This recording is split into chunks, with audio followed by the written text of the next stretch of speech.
গ্রামের এক সহজ সরল মেয়ে শুধু তামাশা দেখতে গিয়েছিল, কিন্তু হঠাৎ এক ভয়ঙ্কর খুনির সাথে তার ধাক্কা লাগে। নিজের গোপন রূপ লুকাতে লোকটি বিন্দুমাত্র না ভেবেই খঞ্জর বের করে সোজা তার বুকে বসিয়ে দেয় আর নিজের ক্রস বো তাক করে। মেয়েটি বুঝলো কোনো শোরগোল না করলে বাঁচা অসম্ভব। প্রচন্ড ব্যথা সয়ে সে বুক থেকে খঞ্জর টেনে বের করে আর পাশে রাখা মদের কলসি লাথি মেরে ফেলে দেয়। কলসি ভাঙার জোরালো শব্দ শুনে প্রহরীরা সতর্ক হয়ে যায়। আমাকে মারা এত সহজ নয়। সে খঞ্জর তুলে শেষ নিঃশ্বাস পর্যন্ত লড়তে তৈরি হলো। কিন্তু এক সাধারণ মেয়ে কি আর প্রশিক্ষিত খুনির সাথে পারে? এক আঘাতেই সে কাবু হয়ে গেল। চেঁচামেচিতে খুনি ঘাবড়ে গিয়ে দ্রুত কয়েকটা তীর ছুড়ল, কিন্তু একটাও নিশানায় লাগলো না। হত্যার চেষ্টা ব্যর্থ হতে দেখে সে মেয়েটিকেই শেষ করার সিদ্ধান্ত নিল। এক জোরালো আঘাতেই সে ছিটকে পড়ল। তবে পড়ার সময় লোকটার কোমর থেকে রত্নখচিত লকেটটা টেনে নিল। ঠিক তখনই ভাগ্যও তার সঙ্গ ছাড়ল। বাইরে বেরোতেই এক ক্ষমতাবান জমিদারের সাথে তার দেখা হলো, যে তাকে খুনি ভেবে আরেকটা জোরালো আঘাত করে বসলো। যদিও সেই আঘাতে জোর কম ছিল, কিন্তু আহত মেয়েটির জন্য সেটাই প্রাণঘাতী হতে পারত। এত কড়া পাহারার মাঝে অচেনা মেয়ে এখানে এলো কি করে? জমিদার বুঝলেন হয়তো এই একমাত্র সাক্ষী যে খুনিকে দেখেছে। একে হাভেলিতে নিয়ে চলো, যে কোনো মূল্যে এর প্রাণ বাঁচাতে হবে। সারা রাত চিকিৎসা চলল, কোনো মতে রক্তপাত থামলো, কিন্তু তারপর জানা গেল তার শরীরে বিষও ছড়িয়ে পড়েছে। হাভেলির প্রধান বদ্যিও হাত তুলে নিলেন। তবে এই মেয়েটি ছিল অত্যন্ত গুরুত্বপূর্ণ সাক্ষী। সে মারা গেলে খুনি পর্যন্ত পৌঁছানোর সব আশা শেষ হয়ে যেত। শেষমেশ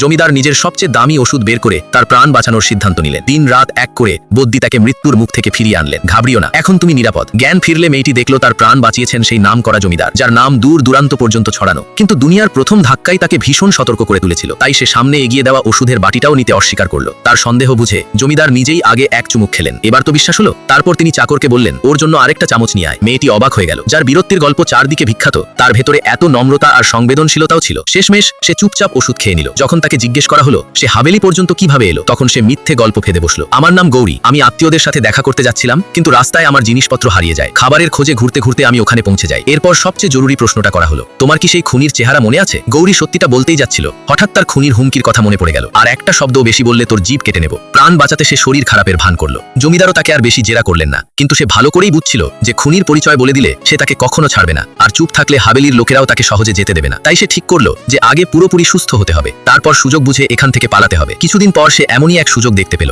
সে ঘুড়ি ওড়ানোর নাটক করতে লাগলো। তারপর সবার নজর এড়িয়ে ঘুড়ির সুতো নিজেই ছেড়ে দিল, আর সেটা আনার বাহানায় ছাদে উঠে গেল। উপর থেকে চারদিকে চোখ বোলাতেই বুঝলো হাভেলির নিরাপত্তা ভীষণ কড়া। এখান থেকে বেরোনো মোটেও সহজ ছিল না। সে কোনো উপায় ভাবছিল। এমন সময় হঠাৎ দূরে দাঁড়িয়ে থাকা এক লোকের ওপর তার চোখ পড়ল। সে এক নাগাড়ে তাকেই দেখছিল। ভালো করে তাকাতেই তার পায়ের তলার মাটি সরে গেল।